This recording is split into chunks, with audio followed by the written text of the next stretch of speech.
የኢትዮጵያ ግብርና ጽሕፈት ቤት በወረዳችን በሰብል እንሸፍነዋለን ብለን ከያዝነው ውስጥ ወደ 51,000 በላይ ሄክታር መሬት አጠቃላይ በሰብል መሸፈን ችለናል።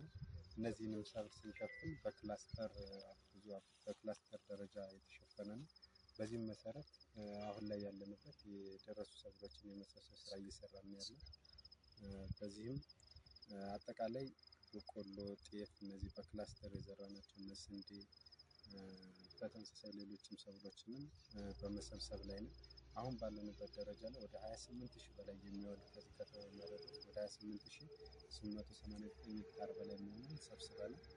ከዚህ ውስጥም ምርት እንዳይባክን ቀድሞ የመሰብሰብ ስራ በዚህ ዓመት ላይ ምርት በስብሰባ ወቅት ብክነት እንዳይደርስ ለአርሶ አደሩ በቂ ግንዛቤ ፈጥረን በወቅቱ እንዲሰበስብ ከማድረግ አኳያ የተለያዩ ስራዎችን እየሰራን ነው። ይህንንም አርሶ አደሩም በዚህ ተግባር ገብቶ ወቅቱ ሰብሉን ከመሰብሰብ አኳያ እስካሁን ባለው ደረጃ የተሻለ እንቅስቃሴ እንዳለ በየቦታው አይተናል።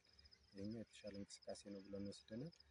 ሌላውም አንድ የምርት ብክነት እንዳይኖርና መካናይዜሽንን ከመጠቀም አካባቢ በእርሻ በተሰማሩ ከዚህ ከተሰበሰቡ ውስጥ ወደ 470 ሄክታር የሚሆነው አካባቢ በኮምባይነር ነው የተሰበሰበው። በአብዛኛውን አርሶ አደሩ ቶሎ ሰብልን ለመሰብሰብ አንደኛ የሚጠቀሙት የኤክስቴንሽን አደረጃጀትን ይጠቀማሉ። የኤክስቴንሽን አደረጃጀትን ተጠቅመው በዛም አልፎ ደግሞ በደቦ በሚባለው በራሳቸው በኩታ ገጠማቸው መሬታቸው መሰረት ተደራጅተው የደረሱ ሰብሎችን በጋራ እየሰበሰቡ ነው ያለ።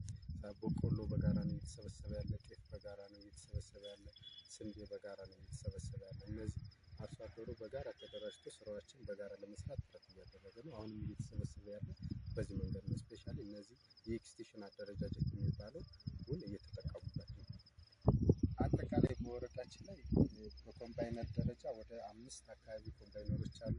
በቆሎ መፈልፈያ ወደ 17 አካባቢ የሚደርሱ አሉ። አሁንም ለማስገባት በአዲስ ስራ እንቅስቃሴ ጀምረናል። እነሱንም በሂደት ላይ ያሉ አሉ፣ ፕሮሰስ ላይ ያሉ አሉ።